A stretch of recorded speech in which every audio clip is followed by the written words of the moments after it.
Well, flooding concerns are growing near St. Louis. Water pouring through two levee breaches on the Mississippi and Missouri rivers right now. The Mississippi is expected to crest at some point today at about 11 feet above flood stage.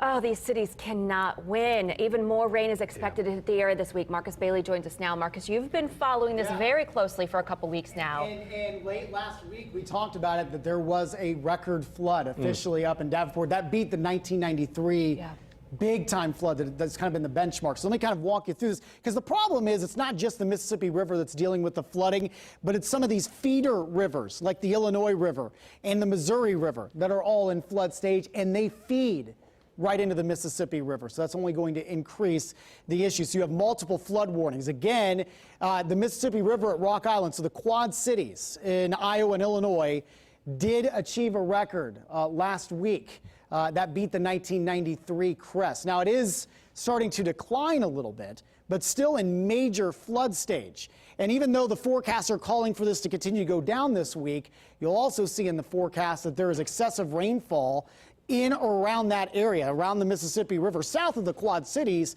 but around St. Louis. And that will involve tomorrow as well. And then even into Wednesday, it's a slight risk for excessive rainfall. So they're dealing with another round of heavy rain through the next several days.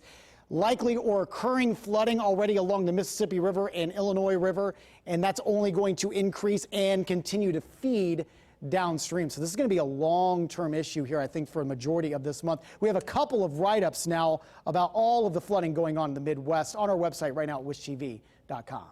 My goodness. Marcus, thanks for that perspective.